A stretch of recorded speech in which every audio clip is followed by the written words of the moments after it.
Hello students, एक topic पे हम लोग आ गए हैं जो मॉलिक्यूलर जेनेटिक्स का लास्ट टॉपिक से पहले वाला टॉपिक है ह्यूमन जीनोम प्रोजेक्ट, है ना। ह्यूमन जीनोम प्रोजेक्ट के बारे में कुछ खास बातें हैं।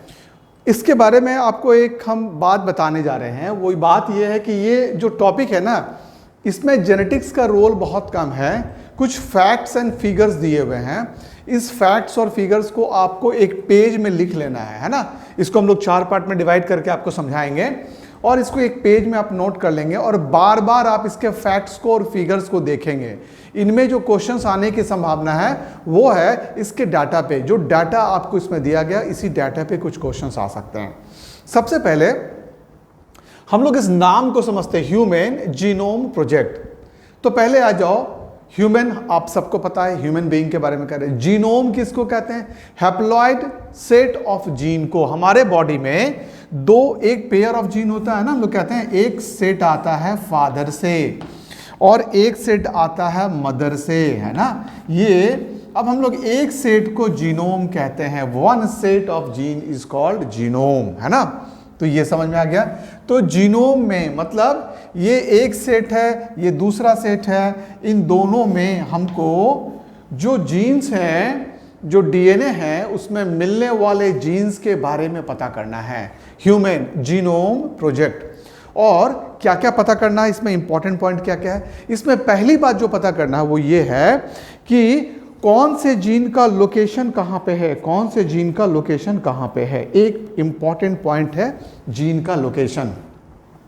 हम यहाँ पे एक डीएनए बना दिए और इस डीएनए में कौन सा जीन कहाँ है, एक बात ये सीक्वेंस, और दूसरा उसका सीक्वेंस। उसका सीक्वेंस क्या होगा? मान लो यहाँ से लेके यहाँ तक ये है क्रोमोसोम नंबर 1। क्रोमोसोम नंबर 1 का एक डीएनए निकाले फिर क्रोमोसोम नंबर 2 होगा, क्रोमोसोम नंबर 3 होगा एंड सो ऑन होगा। और इसके डीएनए का एक थ्रेड देख रहे थे। इसके डीएनए के थ्रेड पे बहुत सा जीन होगा। उन सभी जीनों को, उसके लोकेशंस को, उसमें मिलने वाले कैरेक्टर को एनालिसिस करना बेसिकली ह्यूमन जीनोम प्रोजेक्ट होगा। एक प्रोजेक्ट इसलिए नाम दिया गया क्योंकि जब हम प्रोजेक्ट कहते हैं ना, तो एक हम टारगेटेड चीज़ों पे काम करते हैं, है ना। और एक स्टिपुलेटेड टाइम होता है किसी प्रोजेक्ट का। जैसे हम लोग कोई पुल बना रहे होते हैं तो कहते हैं इस प्रोजेक्ट को हम लोगों ने आज इसकी आधारशिला रखी और कहा गया this project is for 5 years, 5 साल के अंदर इसको बनना। मतलब जैसे ही हम लोग प्रोजेक्ट शब्द का प्रयोग करते हैं ना, उस काम का टाइम भी हम लोग फिक्स कर देते हैं और उसकी धनराशि स्टिमुलेटेड, जो उस पे एस्टिमेटेड कॉस्ट होता है ना, उसको भी डिसाइड कर देते हैं। जैसे जैसे प्रोजेक्ट स्टिपुलेटेड टाइम से आगे बढ़ता है और तो हमारा एस्टिमेट कॉस्ट भी बढ़ जाता है, क्योंकि उस समय तक अगर वो पूरा नहीं हो पाएगा तो चीज़ें महंगी होती जाती हैं, इसीलिए एस्टिमेटेड कॉस्ट भी बढ़ता चला जाता है। तो ह्यूमन जीनोम प्रोजेक्ट के बारे में सबसे पहला पॉइंट ये समझ लो कि आदमी के जीन के बारे में पता लगाना था। आदमी में मिलने वाले, तो आदमी में कितना पेयर ऑफ जीन मिला? 23 पेयर ऑफ जीन मिल रहा था। 23 पेयर में 22 तो ऑटोजोम था, दूसरा जो पेयर था मेल में X और Y था और फीमेल में X और X था। इन सारे क्रोमोसोम में मिलने वाले डीएनए के सीक्वेंस में कौन कौन सा जीन अवेलेबल था, कौन से जीन का क्या काम था, एक जीन कितने बेसिस को रिटेन कर रहा था, सबसे बड़ा जीन कौन था, सबसे छोटा जीन कौन था, इस तरह से सभी जीन के बारे में पता लगाना था। तो इसकी शुरुआत कहाँ से हुई? तो हम लोग ह्यूमन जीनोम प्रोजेक्ट में पहला होता है उसका इंट्रोडक्शन। फिर जब हम लोग इसको शुरू किए तो उसका एक गोल निर्धारण किए ना, उसका गोल निर्धारण कर दिए कि मेरा गोल क्या था। फिर हम लोग आ गए उसके मेथड पे कि आखिर ह्यूमन जीनोम प्रोजेक्ट पे काम कैसे करेंगे, उसका जो प्रोसेस होगा उसको बोलेंगे मेथड। और फाइनली सेलिएंट फीचर, जब हम काम कर चुके होंगे ना तो हमें कुछ फीचर्स मिलेगा और उससे रिलेटेड हमको पॉइंट्स मिलेगा। This is called salient feature. तो इस पॉइंट पे हम लोग एकदम क्लियर हैं। इसमें तुमको एनसीईआरटी की किताब निकाल लेनी है और एनसीईआरटी के पेज वाइज हम लोग डिस्कशन करेंगे। तो सबसे पहले चलते हैं इंट्रोडक्शन में। इंट्रो क्या था इसका? इसकी कहानी है genetic makeup of human beings में किसी भी आदमी का जेनेटिक मेकअप कहाँ पे है, कोई भी जेनेटिक मेकअप उसके डीएनए के सीक्वेंस में है। तो पहला पॉइंट एनसीईआरटी में लिखा होगा, genetic makeup of a human being lies on DNA sequence. DNA का सीक्वेंस हम लोग बना दिए, इसमें मिलने वाले जीन्स में जो अरेंजमेंट होता है वही डीएनए का सीक्वेंस हो गया। डीएनए का अपना कोई सीक्वेंस नहीं होता है, डीएनए एक थ्रेड है, उस पे मिलने वाले जीन के सीक्वेंस को ही डीएनए सीक्वेंस की बात कहते हैं। और ये जीन जो था ना, ये बड़ा इंपॉर्टेंट था क्योंकि यही डीएनए से एमआरएनए बनता है, एमआरएनए में कोड बन जाता है, उसी कोड के आधार पे, जेनेटिक कोड के आधार पे ट्रांसफर आरएनए एंटीकोडोन से मैच कराता है, उसी के आधार पे एमिनो एसिड को लाके ड्रॉप करता है, उसी के आधार पे प्रोटीन बन जाता है। ये हम लोग जान गए। अब हम लोग जानो कि कोई दो इंडिविजुअल डिफरेंट है, इसका क्या मतलब है? कोई दो इंडिविजुअल डिफरेंट है, इसका मतलब है कि उनके जीन के अरेंजमेंट में अंतर है। नहीं तो अगर सारे जीन का अरेंजमेंट एक सा होता तो दुनिया के सभी लोग एक से होते, है ना। दुनिया के सारे लोग कैसे हो जाते? एक से हो जाते। तुम डिफरेंशिएट ही नहीं कर पाते कि सर कौन है, हम कौन है, वो कौन है, सब एक से लगते बिल्कुल।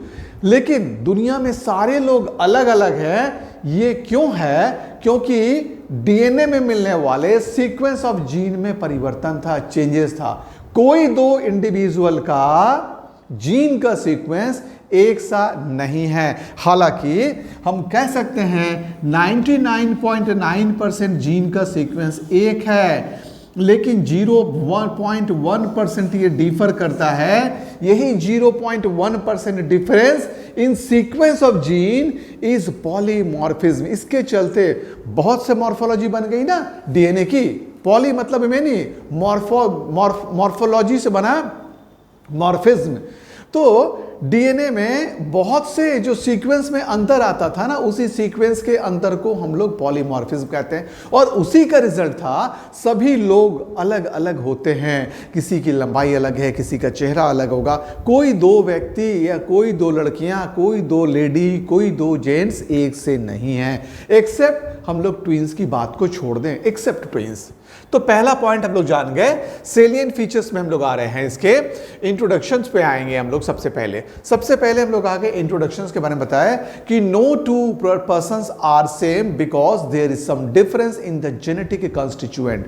और जेनेटिक जब कंस्टिट्यूएंट की बात बोले तो कहे कि डीएनए के सीक्वेंस में मिलने वाले एमिनो एसिड्स, डीएनए के सीक्वेंस में मिलने वाले जीन्स के अरेंजमेंट पे अंतर आता है ना। इसीलिए अब हम लोग आते हैं, तो हम लोगों को जीन का अरेंजमेंट जानना था। आदमी में, इस क्रोमोसोम में, दूसरे में, तीसरे में, ये जानने की कोशिश होने लगी।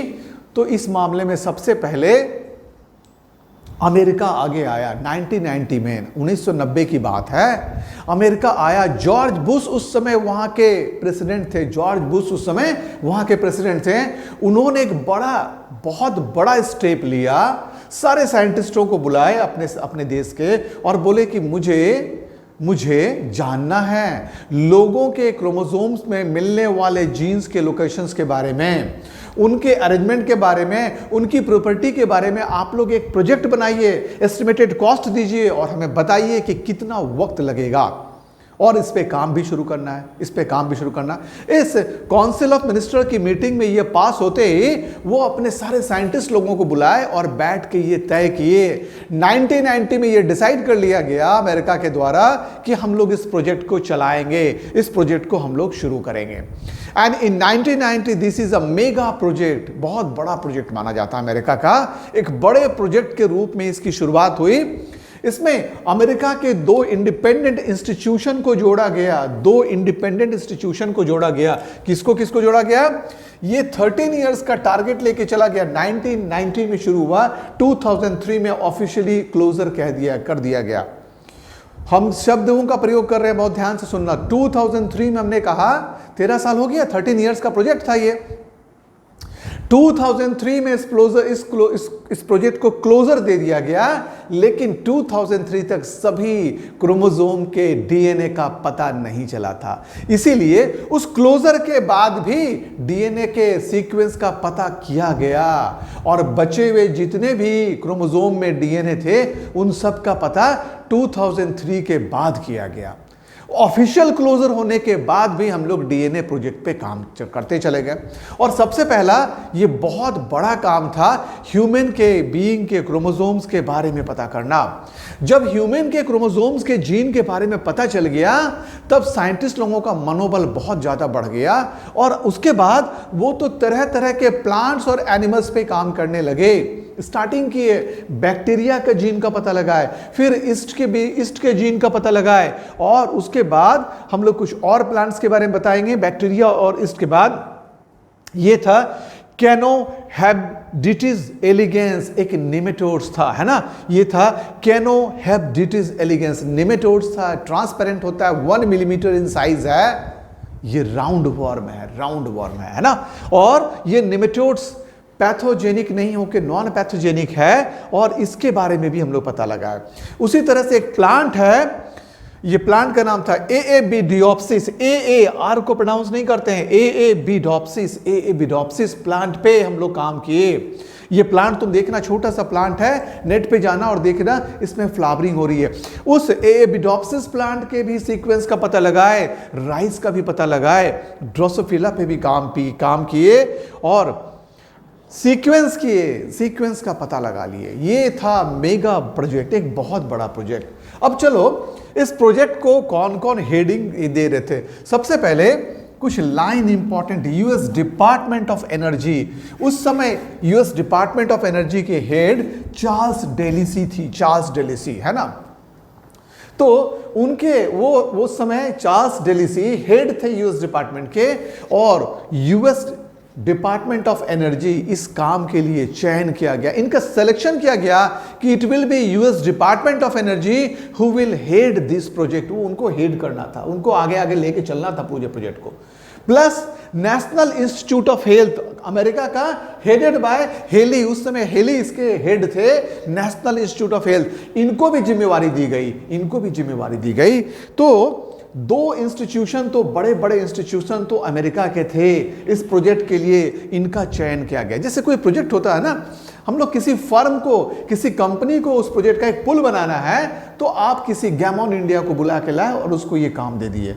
तो यहां भी क्या होता है, जब कोई प्रोजेक्ट की बात होती है तो कुछ इंस्टीट्यूशन को ये रिस्पॉन्सिबिलिटी दी जाती है। उनमें से दो इंपॉर्टेंट हो गए, नेशनल इंस्टीट्यूट ऑफ हेल्थ और उसके हेड उस समय हेली थे, इनको दिया गया। और ये काम कौन कर रहे थे हम लोग बता दिए हैं, ये प्रेसिडेंट, है ना, के टाइम में हम लोगों ने क्या बताया कि प्रेसिडेंट का ये इलेक्शन सिलेक्शन था कि हमें क्या करना है। ये एकदम क्लियर कट कॉन्सेप्ट के साथ उन्होंने ये पूरा का पूरा कॉन्सेप्ट दिया कि हमें आदमी में मिलने वाले हर एक क्रोमोसोम, 23 पेयर ऑफ क्रोमोसोम में मिलने वाले डीएनए के सभी जीन्स के सीक्वेंस को, उसके टारगेट को, उसके काम करने को, उसकी प्रॉपर्टी को हमको एनालिसिस करके पता करना था। इस काम में इन दोनों के बाद यूनाइटेड किंगडम की जो दुनिया की दूसरी सबसे बड़ी ट्रस्ट कंपनी है, इसका नाम था वेलकम ट्रस्ट, है ना। ये चैरिटेबल ट्रस्ट है, दुनिया की दूसरी सबसे बड़ी ट्रस्ट के रूप में इसको माना जाता है, जिसका योगदान मेडिसिन के रूप में पूरे जब से ये ट्रस्ट बना है आज तक मेडिसिन के मामले में इसका सबसे बड़ा योगदान रहता है, कंट्रीब्यूशन रहता है। तो ये भी तैयार हो गई यूके की ये जो कंपनी थी, ये जो ट्रस्ट था ना, वेलकम ट्रस्ट हेडेड, हम लोग क्या बताएंगे, तो ये भी तैयार हो गया। वेलकम ट्रस्ट को भी यूके के इसमें जोड़ लिया गया। ये तीनों कौन कौन, पहला ये देखो क्वेश्चन आ सकता है, यूएस डिपार्टमेंट ऑफ एनर्जी, दूसरा national institute of health of USA और तीसरा कौन, यूके की कौन सी कंपनी, यूके की कंपनी नहीं बोलेंगे, ये ट्रस्ट था, है ना, वेलकम ट्रस्ट। और ये दुनिया की दूसरी बड़ी ट्रस्ट है, दुनिया की सबसे सेकेंड बड़ी लार्जेस्ट ट्रस्ट माना जाता है। और ये लोगों के उत्थान में मेडिसिन के पॉइंट ऑफ व्यू से इस ट्रस्ट का सबसे बड़ा काम होता है।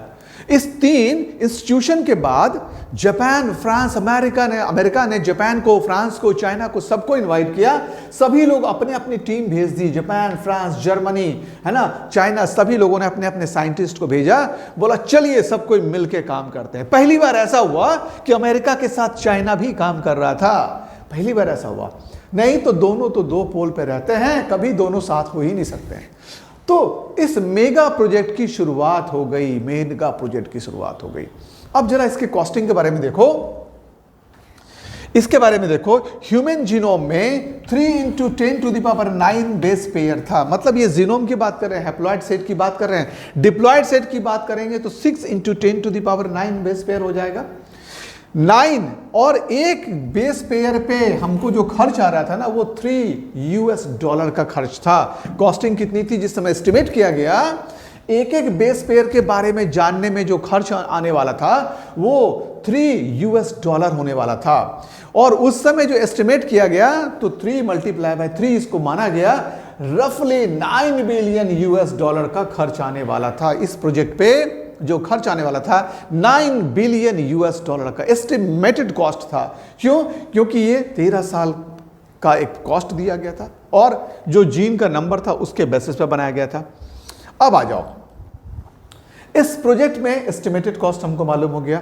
अब आ जाओ, if sequence were to store, अगर हम इसके जितने सीक्वेंस को अगर हम लोग को स्टोर करते और हम इसको लिखते तो एक अनुमान लगाया गया कि 100 लेटर्स होते, अगर एक पेज में 100 लेटर्स होते, जितनी बातें हमको जानकारी में मिली काम करने के बाद, उसको अगर किताब के फॉर्म में कन्वर्ट करते तो ये सब एक भी डाटा मेरा नहीं है बच्चों, सारा एनसीईआरटी का डाटा। और इसमें एनसीईआरटी से ज़्यादा पढ़ने की ज़रूरत नहीं है। हम लोगों ने एनसीईआरटी के इंपॉर्टेंट पॉइंट्स को लिखा, उसी पॉइंट्स को आपको अभी समझा रहे हैं।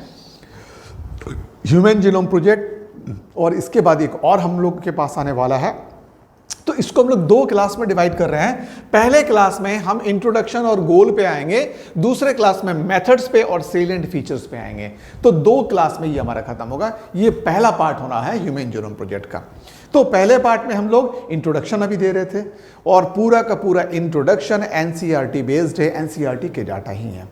अब आ जाओ, हमने कहा कि जितना इंफॉर्मेशन इस प्रोजेक्ट पे हमको मिलता, अगर हम उसको किताब में कन्वर्ट करते तो 1000 वर्ड्स, है ना, 1000 लेटर के एक पेज में लिखते अगर, तो 1000 लेटर्स होता। तो 1000 पेज की एक किताब होती तो कितने किताब हो जाते? पूरे इंफॉर्मेशन को गैदर करने में 3300 बुक्स हमारी लिखी चली जाती। ये एक इंफॉर्मेशन था, ये नया इंफॉर्मेशन था। इस इंफॉर्मेशन को बायो इन्फॉर्मेटिक्स कहा गया। एक नया ब्रांच बायोलॉजी का शुरू हो गया, इसको बायो इन्फॉर्मेटिक्स कहा गया। तो ये इसका छोटा सा एक इंट्रोडक्शन था। हमने कहा 1990 में ये प्रोजेक्ट की शुरुआत हुई, 2003 में ये ऑफिशियली एंड किया गया, बट 2003 के बाद भी काम किया गया और कुछ क्रोमोसोम्स के जीन का पता 2003 के बाद लगा। ऑफिशियल डिस्क्लोजर के बाद भी हम लोग इस प्रोजेक्ट पे काम करते रहे। शुरुआती काम ह्यूमन बीइंग पे किया गया, बाद में बैक्टीरिया के डीएनए का सीक्वेंसिंग किया गया, ईस्ट के डीएनए का सीक्वेंसिंग किया गया, राइस के डीएनए का सीक्वेंसिंग किया गया और एक निमेटोड जिसका नाम बताएं हम लोग, कैनोहेप्डिटिस एलिगेंस पे काम किया गया। हम लोग कुछ चीज़ों पे जरा प्रोनाउंसिएशन पे ध्यान दे रहे हैं। ये लिखा हुआ है आर यहाँ पे, बट इसको हम लोग कहते हैं कैनो, आर का प्रोनाउंसिएशन नहीं होता है, हेप्डिटिस। और उसी तरह से यहाँ पे हम लोग बोले हैं ARA, ये एरे नहीं है, AA बिडॉप्सिस, है ना। तो कुछ ऐसी चीज़ें हैं ना जो अगर हम लोग अपने वे से इसको जोड़ते हैं तो हम लोग अपने हिसाब से इसको प्रोनाउंस करते हैं, बट कुछ एस्टैब्लिश चीज़ों को हमको फॉलो करना पड़ता है। तो वहाँ पे आर साइलेंट है और यहाँ पे ये के है और ये आर साइलेंट है, दोनों ही जगह पे आर साइलेंट है, ये ध्यान रखना है ना। तो चलो फिर हम लोग आते हैं, इसके बाद ड्रोसोफिला पे भी काम किया गया। ड्रोसोफिला हाउस फ्लाई कहते हैं इसको हम लोग, है ना, हाउस फ्लाई नहीं बोलते हैं इसको, फ्रूट फ्लाई बोलते हैं। और ड्रोसोफिला जब हम लोग प्रिंसिपल ऑफ इनहेरिटेंस पढ़ा रहे थे तो बहुत डिटेल्स में आपको बताए थे और बताए थे कि ड्रोसोफिला फ्रूट फ्लाई पे सबसे ज़्यादा मक्खी मार रहे थे कौन? थॉमस हंट नामक साइंटिस्ट, सबसे ज्यादा जो वर्कआउट किया गया था it was by Thomas Hunt नामक साइंटिस्ट। तो ड्रोसोफिला पे भी सीक्वेंसिंग किया गया। सीक्वेंसिंग मेरे लिए बहुत इंपॉर्टेंट था और हमारा जो लक्ष्य था इस सीक्वेंस के बाद जितनी चीजें थी उनको इंफॉर्मेशन के रूप में डाटा बेस्ड रखना, कंप्यूटराइज्ड डाटा बनाना। क्यों? क्योंकि इतनी बड़ी किताबें लिखी चली जाती, इतना ज्यादा कंटेंट आ रहा था कि इसको मैनुअली लिखना, अगर मैनुअली लिखते तो क्या कंडीशन थी ये देख लो, 3300 बुक्स हो जाती, हर बुक में 1000 पेज होते, हर पेज में 1000 लेटर्स हो जाते ना। तो ये बहुत बड़ी किताब होती, इतना पढ़ने के लिए ना तो आपको पेशेंस होता ना उस साइंटिस्ट को पेशेंस होता। लेकिन जब कंप्यूटर पे बेस्ड करके डाटा एनालिसिस के लिए स्टोर करेंगे तो जब भी जिस जीन को जानने की जरूरत होगी हम इसको ऑन करेंगे और ये पूरा हमको विजुअल पिक्चर दिखाई देगा। तो ये एक इंपॉर्टेंट इसका टास्क था। तो ये पहला था इसका इंट्रोडक्शन। अब गोल क्या रखा गया? इसका गोल रखा गया शुरू में 20,000 to 25,000 जीन्स के बारे में जानना, है ना। 20,000 to 25,000 जीन्स के बारे में जानना था। उसके बाद ये जो 3 बिलियन हमारे पास सीक्वेंस थे ना, इनके भी सीक्वेंस को जानना था। 3 बिलियन हम लोग बताए हैं, अभी देखो 3 बिलियन हमारे पास सीक्वेंस थे नाइट्रोजन बेसिस के, उसके बारे में भी जानना। और chemical base pair of 3 into 9 10 to the power 9 base pair, ये था हमारा ह्यूमन बीइंग का ये था जीन का नंबर। इतने सारे जीन्स के बारे में, बेस पेयर के बारे में जानना था। और इन बेस पेयर से कितने जीन बन रहे थे? तो बोल रहे हैं हम लोग 20,000 to 25,000 जीन्स बन रहे थे। कितने बिलियन से? 3 बिलियन से, 3 into 10 to the power 9 base pair से। इन सारे चीजों के बारे में जितनी बातें हमको मालूम होनी थी उनको स्टोर करना था। जितनी भी बातें मालूम होती जा रही थी जब हम लोग वर्कआउट करते जा रहे थे उनको डाटाबेस हमको स्टोर करना था, कंप्यूटराइज्ड डाटा में डालना था, है ना। इसके लिए हमें काफी इंप्रूव्ड क्वालिटी के कंप्यूटर के सॉफ्टवेयर को बनाना था, हार्डवेयर को बनाना था, वो भी इसी का पार्ट था, इंप्रूव टूल्स, है ना। और ये इंप्रूव किया गया फॉर डाटा एनालिसिस, है ना, ये डाटा एनालिसिस के लिए। उसके बाद जब चीजों को जानकारी मिली ना तो इनको ट्रांसफर करना था, किसमें? टेक्नोलॉजी में, टू अदर सेक्टर में भी। जैसे हम लोग एक सेक्टर पे काम किए, ह्यूमन बीइंग पे काम किए, बाद में हमने कहा राइस पे भी काम किए। राइस के अच्छे से अच्छे वैरायटी का डेवलपमेंट हमको उसके जीन के सीक्वेंस से पता चल गया। राइस का साइज बड़ा था, किस जीन के चलते? राइस में आयरन का कंटेंट बड़ा ज्यादा होगा, किस जीन के चलते? उन्हीं जीनों को निकाल के दूसरे राइस के मॉडल्स में डालना शुरू करेंगे तो राइस का साइज भी बढ़ेगा और आयरन का कंटेंट भी बढ़ेगा। इस तरह से हम लोग उन चीजों को ट्रांसफर करना था, अप्लाइड इन हेल्थ केयर, और इन सभी चीजों को और भी जगह अप्लाई करना था। कहाँ पे? हेल्थ के केयर के मामले में, एग्रीकल्चर के मामले में, एनर्जी के मामले में, इन सारे सेक्टर के लिए ये हमको इंप्रूव कराना था। फाइनली नॉन ह्यूमन मॉडल, आदमी के अलावे और किन चीजों पे काम किया जा सकता था? और काम किया गया बैक्टीरिया पे, ईस्ट पे, है ना। ये एग्जाम्पल एनसीईआरटी बेस्ड है। तुमसे ये पूछ सकता है कि नॉन ह्यूमन मॉडल्स वेयर, कौन कौन से नॉन ह्यूमन मॉडल्स थे जिसपे प्रोजेक्ट काम किया गया, डीएनए सीक्वेंसिंग की गई। Then your answer will be bacteria, है ना। उसके बाद क्या बोले? कैनोहैबिडिटीज, है ना। फिर बोले एलिगेंसी, फिर राइस, उसके बाद बोले बिडॉप्सिस, है ना। उसके बाद और एक दो होंगे ड्रोसोफिला। इन सब के सीक्वेंसिंग पे काम किया गया, इन सब के सीक्वेंसिंग पे क्या किया गया? काम किया गया। तो देखो पहला हम लोग इंट्रोडक्शन देखे, दूसरा गोल देखे, अब तीसरा होगा मेथड क्या होगा, और चौथा सेलिएंट फीचर्स क्या होगा। मेथड पे आएंगे हम लोग, एक बोर्ड वर्क करेंगे, बट बेसिकली मेथड तुम लोग समझो क्या होगा। सबसे पहला मेथड होगा, एक डीएनए ले लिए, एक डीएनए निकाले, क्रोमोसोम नंबर 1 में मिलने वाले डीएनए को निकाल लिए। ठीक है भाई, डीएनए निकल गया। अब डीएनए को हम लोग एंजाइम डाले, रेस्ट्रिक्टेड एंडोन्यूक्लियस, जो इसको जगह जगह पे काट देगा। कोई सेगमेंट छोटा होगा, कोई बड़ा होगा, अलग अलग साइज का होगा। इलेक्ट्रोफोरेसिस से इनको हम लोग अलग अलग प्लेसमेंट करके निकाल लिए। अब मेरे पास मान लो एक डीएनए के 20 छोटे छोटे टुकड़े हो गए। अब हम काम करना शुरू करेंगे, इनके सीक्वेंस को जानना है तो हम इसकी कॉपी बनाएंगे, इसकी कॉपी बना लेंगे। एक हम काम कर रहे हैं और खो गया तो मेरे लिए तो गड़बड़ हो गया। तो सीक्वेंस में जब कटिंग किए तो उसको लेबलिंग भी कर दिए, ये पहला साइज यहां से यहां पूरा कटा, ये 1 नंबर था, ये दूसरा नंबर था, ये तीसरा नंबर था, हम उसको सीक्वेंसिंग कर लिए। जैसे यहां से यहां 1 नंबर, यहां से यहां 2 नंबर, यहां से यहां 3 4 5 6 ऐसे सीक्वेंसिंग कर लिए काटने के बाद, और अलग अलग टुकड़े अलग अलग जगह पे सेडिमेंट किए थे। अब हम इसकी कॉपी बनाने के लिए होस्ट को ले लिए, और ये मेरा था गेस्ट, और हम लोग अब लिए बैक्टीरियल क्रोमोसोम के अंदर इंसर्ट कर दिए, या ईस्ट के अंदर इसको इंसर्ट कर दिए, और बैक्टीरिया को ग्रो करने के लिए छोड़ दिए। तो बैक्टीरिया के डीएनए के साथ ये इतना पोर्शन इंसर्ट किए, तो इसकी भी कॉपी बन गई बहुत सी। तो बहुत सी कॉपी बनती चली गई, इस सेगमेंट की भी, इस सेगमेंट की भी, इस सेगमेंट की भी, इस सेगमेंट की भी। अब कोई डर नहीं है, अगर 2-4 खो भी गया काम करने में तो कोई प्रॉब्लम नहीं है। अब इस सेगमेंट वाला 10 साइंटिस्ट को दे दिया गया, इस साइंटिस्ट वाला अगले 10 साइंटिस्ट को दे दिया गया, ये सेगमेंट वाला तीसरे साइंटिस्ट ग्रुप को दे दिया गया, और बोला गया अब आप लोग इस पे आराम से काम कीजिए। अब जो काम करने का मेथड होगा, उस डीएनए में क्या मिला था, तो अब तक हम लोग चूंकि सीख चुके हैं ना, डीएनए के सीक्वेंस को पता लगाने के लिए फ्रेडरिक सिंगर नामक साइंटिस्ट ने जो मेथड अपनाया था, उसी मेथड को लिया गया, जिन्होंने यह बताया था कि protein is made up of amino acid. Singer को बहुत बड़ा कंट्रीब्यूशन दिया गया, क्योंकि डीएनए के कॉम्प्लीमेंट्री बेसिस पे होने वाले बेस में आरएनए प्राइमर आया था, और इसी के सीक्वेंस के बाद कॉम्प्लीमेंट्री बेसिस आते जाते थे, और वो जुड़ के डीएनए नहीं तो आरएनए बनता था। उसी मेथड को अपनाया गया ये जानने के लिए कि सीक्वेंस में क्या क्या आ रहा था। तो अब हम लोग चलेंगे तो मेथड पे, और फाइनली आ जाएंगे सेलिएंट फीचर पे। तो इस ह्यूमन जीनोम प्रोजेक्ट को हम लोग 2 पार्ट में पढ़ रहे थे। पहला पार्ट हमारा खत्म हो गया, इंट्रोडक्शन हमारा खत्म हो गया, और गोल हमारा खत्म हो गया। अब हम लोग आ रहे हैं 2 मिनट का आपको ब्रेक देंगे, बोर्ड वर्क करना है, और फिर हम लोग आएंगे मेथड पे और सेलिएंट फीचर्स पे, और खत्म हो जाएगा आपका ह्यूमन जीनोम प्रोजेक्ट। चलो,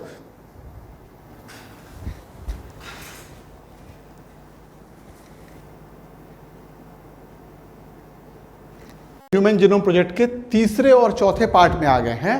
पहले पार्ट में मैंने आपको इंट्रोडक्शन समझाया, फिर हमने इसके गोल बताए, अब आना है मेथड क्या होगा और सेलिएंट फीचर्स क्या होंगे। तो आपको मैंने मेथड का एक टेंटेटिव आइडिया बताया कि मेरे पास एक डीएनए है, मेरे पास क्या है, एक डीएनए है। इस डीएनए के बारे में तो chromosome number 1, chromosome number 2, chromosome number 3, chromosome number 4, जितने भी क्रोमोसोम हैं, इन सब के डीएनए को निकाल लिए। ठीक है, डीएनए को निकालने के बाद इसको एक एंजाइम डाले, जिससे ये छोटे छोटे टुकड़े में, एक टुकड़ा इतना बड़ा, कोई टुकड़ा इतना बड़ा, कोई इतना बड़ा, तो अलग अलग फ्रैगमेंट में ये डिवाइड कर गया। तो मान लो ये क्रोमोसोम नंबर 1 का फ्रैगमेंट बन गया, है ना, डिफरेंट लेंथ के फ्रैगमेंट बन गए। अब इन सभी फ्रैगमेंट को हम लोग मल्टीपल कॉपी बनाएंगे, पहले हम लोग एक बार इसको बेसिकली समझाते हैं, फिर हम आएंगे, क्योंकि हमने आपको पहले ही बताया कि ह्यूमन जीनोम प्रोजेक्ट में साइंटिफिक कोई बात नहीं है ना, बस मेथड थोड़ा सा साइंटिफिक है, ये जानना है, बाकी इसमें सिर्फ फैक्ट्स एंड फिगर्स हैं। इसके पहले हमने इंट्रोडक्शन में और गोल में आपको कुछ फिगर बताया, कुछ फैक्ट्स बताए जो एनसीईआरटी बेस्ड थे, और अब मेथड समझा रहे हैं। उसके बाद फिर हम लोग आएंगे सेलिएंट फीचर में भी कुछ ना कुछ डाटा है, तो ये डाटा बेस्ड पूरा था। स्टार्टिंग की हम लोग क्या बताने लगे, मेथड क्या होगा। तो सबसे पहले मेथड जो होगा, आइडेंटिफाई करना है सभी जीन्स को। ये डीएनए है, इसमें सभी जीन्स को आइडेंटिफाई करना है। आइडेंटिफाई करने का मतलब क्या होगा, सभी जीन्स के लोकेशन को जानना है, कौन सा जीन पहले है, यहां पे कौन सा जीन है, उसके बाद कौन सा जीन है, उसके बाद कौन सा जीन है, सभी जीन के लोकेशंस को जानना है। अब आ जाओ, जीन के लोकेशन को जानने के बाद उसके काम को देखना, उसके फंक्शन को एट्रीब्यूट करना, बताना है। इन सब चीजों का फिर एक्सप्लेनेशन करना है, इन सब चीजों का एनोटेशन करना है। देखो एनसीईआरटी में जो वर्ड्स है ना, एनोटेशन दिया हुआ होगा, एनोटेशन करना, एक्सप्लेन करना है। और जो इतनी सारी बातें हमको पता होंगी, उनको डेटा में, एक कंप्यूटर में, हाई प्रोफाइल कंप्यूटर के डेटा में स्टोर करते जाना है, और जरूरत पड़ने पे इनसे हम लोग फिर उन चीजों को निकाल के पढ़ पाएंगे, देख पाएंगे। तो ये हम लोग का काम होगा। अब जब हम लोग एक जीन्स की बात कर रहे थे, तो क्या क्या देख रहे थे, all genes that are expressed as RNA, है ना। देखो डीएनए का कुछ पोर्शन आरएनए में एक्सप्रेस करता है। कौन सा पोर्शन एक्सप्रेस करता था? हम लोग नाम बताए थे आपको। डीएनए में जब वो पैकेजिंग हो रही थी तो यूक्रोमेटिन एरिया बना था और हेटेरोक्रोमेटिन एरिया बना था। यूक्रोमेटिन एरिया ही कोडिंग के लिए, आरएनए बनाने के लिए परफेक्ट था। जो हेटेरोक्रोमेटिन एरिया था वो तो आरएनए का इंट्रॉन बनाया था, जिसको बाद में काट के निकाल दिए थे, स्प्लाइसिंग। याद आ गया आपको? अब हम लोग आ जाओ। तो जो एक्सप्रेस किया अपने को, जो पोर्शन अपने को एक्सप्रेस किया, उसको, उस टुकड़े को क्या नाम देंगे? देखो नाम देखना, एक्सप्रेस्ड, अपने को एक्सप्रेस कर दिया। कौन सा चीज? तो जीन का एक टुकड़ा अपने को एक्सप्रेस्ड किया एज आरएनए। तो एक्सप्रेस्ड हम लोग कहेंगे, एक्सप्रेशन करने वाला डीएनए का वो टुकड़ा क्या कहलाएगा? ईएसटी कहलाएगा। आइडेंटिफाई करना है कौन सा पोर्शन आरएनए बनाने के काम आ रहा है, कौन सा आरएनए का इंट्रॉन बना रहा है जो काम का नहीं है। तो यूक्रोमेटिन वाले एरिया को हमको आइडेंटिफाई करना है, जो आरएनए के रूप में अपने को एक्सप्रेस करेगा, एक्सप्रेस्ड कर देगा एज आरएनए। तो उस छोटे से टुकड़े को एक्सप्रेस्ड टैग कहती है ना। बेसिकली एक्सप्रेस्ड सीक्वेंस, वो जो है ना, वो सीक्वेंस ने अपने आप को एक्सप्रेस किया। तो ये मान लो सीक्वेंस था, ये पोर्शन अपने को एक्सप्रेस किया, तो ये जो सीक्वेंस था इसका नाम रखे एक्सप्रेस्ड, एक्सप्रेशन किया, अपने को कन्वर्ट किया, सीक्वेंस और टैग, है ना, ये था ईएसटी। अब ये जो बना, तो पहला तरीका था कि हम सिर्फ इतने एरिया को जो अपने को एक्सप्रेस करता है उसी के मिलने वाले जीन के बारे में पता लगाएं। दूसरा तरीका था अंधे की तरह काम करें, ब्लाइंड की तरह, मतलब सारे जीन्स को हम लोग ढूंढना शुरू कर दें। तो दो वे होगा, जो डीएनए का पोर्शन अपने को आरएनए में कन्वर्ट करेगा, फंक्शनल आरएनए बनाएगा, सिर्फ उतने पोर्शन को काम करेंगे। तो इस प्रोसेस का नाम रखेंगे, मेथड का नाम रखेंगे, पहला कौन सा नाम रखेंगे? Expressed sequence tag. और दूसरा सभी जीन्स के बारे में, जो एक्सप्रेस किया वो भी, जो एक्सप्रेस नहीं किया वो भी, उस पर काम करेंगे। तो इस अप्रोच को ब्लाइंड अप्रोच कह देंगे, ब्लाइंड अप्रोच सीक्वेंसिंग। तो एक्सप्रेस्ड टैग सीक्वेंसिंग, तो एक्सप्रेस्ड सीक्वेंसिंग टैग जो था वो डीएनए का वो पोर्शन था, वो यूक्रोमेटिक एरिया होगा, क्योंकि वही एरिया अपने आप को एक्सप्रेस कर पाता है। तो सीक्वेंसिंग करेंगे होल सीट ऑफ जीनोम को, तो ब्लाइंड एरिया कहेंगे, ये ब्लाइंड तरीका होगा। तो दोनों तरीका यूज किया जाता है। That contain all the coding and non coding strand. जब ब्लाइंड तरीका हम लोग अपनाएंगे तो कोडिंग स्ट्रैंड भी आएगा, नॉन कोडिंग पोर्शन भी आएगा। कोडिंग स्ट्रैंड किससे बना है तुमको बता दिए, नॉन कोडिंग स्ट्रैंड किससे बनेगा ये भी हम लोग जान गए। तो एक डीएनए से आरएनए बनता है, उनके कुछ पोर्शन जो एक्सप्रेस करते हैं वो कोडिंग हो गया। तो दोनों तरह के स्ट्रैंड बना, coding and non coding strand. DNA के दो थ्रेड में एक को हम लोग कोडिंग कहते हैं, एक को नॉन कोडिंग स्ट्रैंड कहते हैं। दोनों स्ट्रैंड से जितने भी जीन थे सबके बारे में पता कर सकते हैं। तो ये दो ब्लाइंड तरीका हो सकता था। अब जो सीक्वेंस हमको मिला, मान लो एक सीक्वेंस ये मिला, यहां पे कौन कौन से जीन हैं, इसके बारे में एक्सप्लेनेशन करना जीन को एनोटेशन कहलाएगा, सीक्वेंस एनोटेशन कहलाएगा। सीक्वेंस क्या था? वो डीएनए था। डीएनए रैंडम फ्रैगमेंट किए, उसका पहले हम लोग रैंडम फ्रैगमेंट कर लिए, फिर इसको मल्टीपल कॉपी किए उस डीएनए के फ्रैगमेंट का, इस टुकड़ा, ये टुकड़ा, ये टुकड़ा, ये टुकड़ा, इसकी मल्टीपल कॉपी बना लिए। कैसे कॉपी बनाएंगे पता है? एक बैक्टीरिया लेंगे, उसके प्लाज्मिड का सेक्शन काटेंगे, प्लाज्मिड के पोर्शन को काट के उसमें ये डिजायर्ड डीएनए जो था वो डाल दिए, और वापस इसको बोलते हैं रिकॉम्बिनेंट टेक्नोलॉजी, है ना, जो जेनेटिक इंजीनियरिंग का पार्ट होगा, रिकॉम्बिनेंट टेक्नोलॉजी। अब ये पोर्शन बैक्टीरियल डीएनए और ये पोर्शन तुम्हारा डिजायर्ड डीएनए जो हम काट के निकाले, इसको जोड़ दिए। जोड़ने के बाद इसको बैक्टीरिया में वापस डाल दिए। अब बैक्टीरिया को कल्चर मीडियम दे दिए, तो कल्चर मीडियम पे बैक्टीरिया ग्रो करना शुरू किया। एक बैक्टीरिया 2 में, 2 से 4 में, 4 से 8 में, इस तरह से बैक्टीरिया ग्रो कर रहा था और अपने इस पूरे चीजों को डबल कर रहा था। ये सेगमेंट भी, ये सेगमेंट भी, ये सेगमेंट भी, ये सेगमेंट भी, मतलब बैक्टीरिया का प्लाज्मिड और ह्यूमन का वो जीन या डीएनए का फ्रैगमेंट दोनों मल्टीप्लाई कर रहा था। तो कुछ ही देर के बाद अगर 1000 बैक्टीरिया बना तो 1000 ये वाला सेगमेंट जिसको जोड़े थे किसी भी सेगमेंट को, उसकी कॉपी बन गई। इस घटना को, प्रोसेस को एम्प्लीफिकेशन, एम्प्लीफाई करते हैं ना तुम लोग, किसी भी पूजा वूजा में, किसी भी फंक्शन में एम्पलीफायर लगा देते हो। एम्पलीफाई मतलब बहुत तेज आवाज में गाना सुनते हो। तो एम्पलीफिकेशन कर रहे थे, तो डीएनए का रैंडम फ्रैगमेंट बनाए, फिर उसको क्लोन किए होस्ट में। बैक्टीरिया होस्ट था, ईस्ट होस्ट था, उसके बॉडी में डाले और क्लोनिंग किए, उसकी कॉपी बनाए। सेम कॉपी को क्लोन कहते हैं। और फिर इसका एम्पलीफिकेशन हो गया, उस पोर्शन के जीन को एम्पलीफाई किए, उसकी बहुत सी कॉपी बनाए। और किसमें? इन बैक्टीरिया और ईस्ट। तो जीन में बैक्टीरिया के बॉडी में या ईस्ट के बॉडी में एम्पलीफिकेशन का काम करते हैं। अब वेक्टर कौन हो गया? तो हम लोग कहते हैं अब BAC बैक्टीरियल आर्टिफिशियल क्रोमोसोम। ये जो बैक्टीरिया के अंदर बना, मान लो ये वाला पोर्शन बना, ये पोर्शन बना, ये पोर्शन बना, ये सब बैक्टीरिया के द्वारा बनाया गया, आर्टिफिशियली बनाया गया। हम लैब में बैक्टीरिया को ग्रो कराए, इसीलिए उसका नाम रखेंगे बैक्टीरियल आर्टिफिशियल क्रोमोसोम। उसका नाम क्या रखे? Bacterial artificial chromosome. अगर हम ईस्ट के बॉडी में डाल के बनाए होते तो नाम रखते ईस्ट आर्टिफिशियल क्रोमोसोम। तो ये जो क्रोमोसोम बना डीएनए का सेगमेंट का, हम लोग क्या किए? मल्टीपल कॉपी बनाए। इसका नाम क्या क्या रखे? बस यही सब इसमें टेक्निक की बात थी, है ना। तो इसका नाम रखे हम लोग बैक्टीरियल आर्टिफिशियल क्रोमोसोम। BAC का एक्सप्लेनेशन पूछ सकता है नीट में, या YAC ईस्ट में आर्टिफिशियल क्रोमोसोम का सेगमेंट बना सकते थे। और फ्रैगमेंट्स पे सीक्वेंस्ड बाय ऑटोमेटेड ये डीएनए सीक्वेंस, ये एक डिवाइस है, एक मेथड है, एक तरीका था जो अपनाया गया था। किस साइंटिस्ट के द्वारा?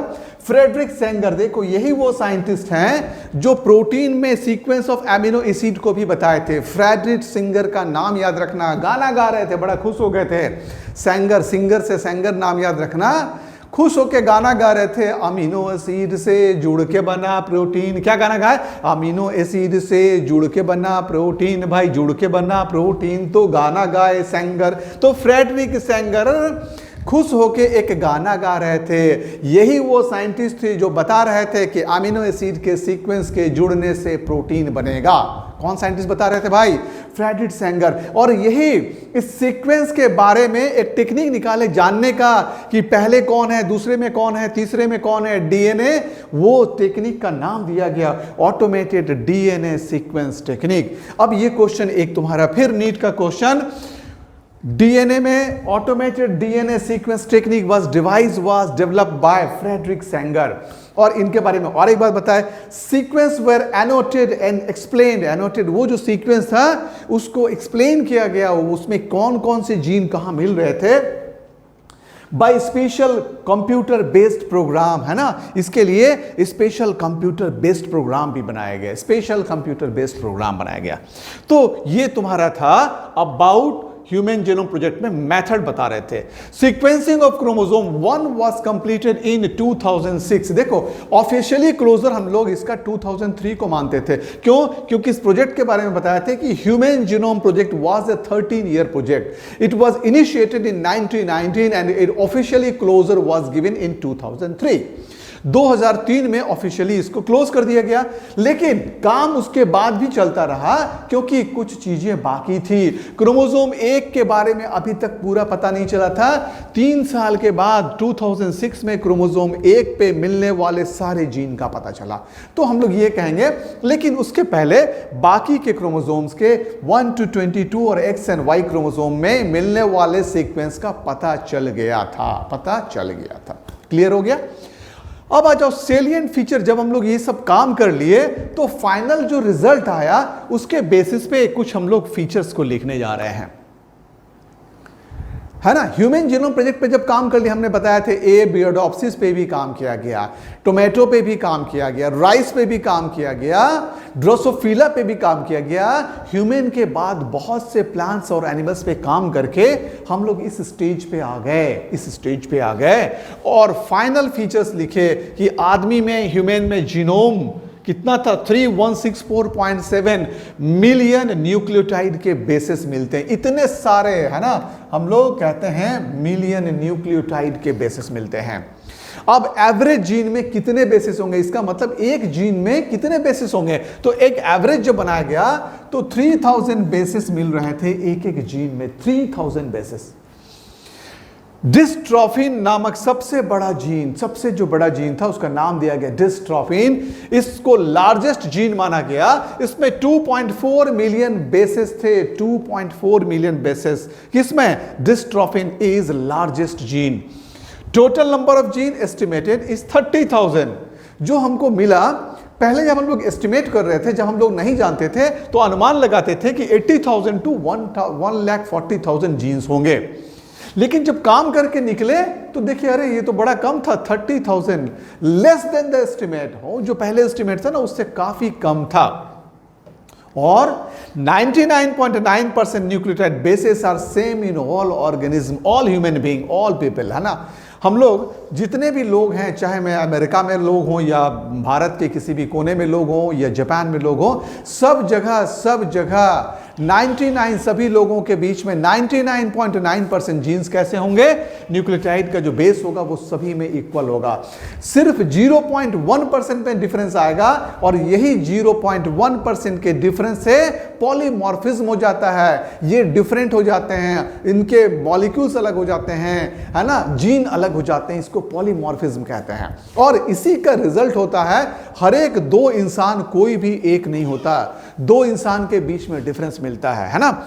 तो लेस देन 2%। अब आ जाओ, function of 50% discovered gene is unknown. अब तक जितने जीन हम लोग डिस्कवर्ड किए लगभग 30,000, इनमें से अभी तक 50,000, लगभग 15,000 का 50% डिस्कवर्ड जीन के बारे में अभी तक हमको पता नहीं चला। मतलब अभी ये फील्ड हमारे लिए खुला हुआ है, काम करने को, रिसर्च करने को ये फील्ड खुला हुआ है। काफी काम अभी हम लोग और भी कर सकते हैं। Less than 2% of the genome code for protein. और प्रोटीन बनाने की बात करें तो सिर्फ 2% जीन ही प्रोटीन बनाने का काम कर रहा है। तो प्रोटीन बनाने का काम सिर्फ 2% जीन ही कर रहा है। ये इंपॉर्टेंट फैक्ट है, ये अच्छे से याद रखना, ओनली 2%। क्रोमोसोम 1 में 2968 जीन था और Y में सबसे कम 231 जीन था। अब एक एक क्रोमोसोम की बात हम लोग किए। ये सारे फिगर्स एनसीईआरटी में है, कुछ भी मेरा नहीं है, सारा फिगर एनसीईआरटी पे है ना। बस ये फिगर तुमको क्या करना, बार बार एक कॉपी में लिखना है, एक जगह पे सबको नोट कर लेना है और इसको बार बार देखते रहना, ताकि एग्जाम के टाइम में इनमें से कोई भी फिगर तुमसे मिस नहीं हो। और finally scientist identified 1.4 million places where single base difference. अब देखो, ऐसा 1.4 मिलियन लोकेशन था जहां पे एक एक बेस में सिर्फ अंतर था, हर इंडिविजुअल के बीच में सिर्फ एक बेस में। जैसे किसी में एडेनिन है, बाकी सब जगह ऐसा मिल रहा था, एडेनिन की जगह पे थायमिन है, दूसरे में, तीसरे में साइटोसिन है, चौथे में गुआनिन है। ऐसे 1.4 मिलियन ऐसे आइडेंटिफाई किए गए प्लेस जहां पे एक बेस में अंतर था, बाकी सभी बेस एकदम कॉमन थे। तो उसका नाम दिया गया सिंगल न्यूक्लियोटाइड पॉलीमॉर्फिज्म। इसका मतलब ये जो मॉर्फोलॉजिकल डिफरेंस हो रहा था डीएनए का, ये सिंगल बेस के चलते हो रहा था, इसीलिए इसका नाम दिया गया स्निप, है ना, सिंगल न्यूक्लियोटाइड पॉलीमॉर्फिज्म। इसको शॉर्ट में हम लोग स्निप भी कहते हैं।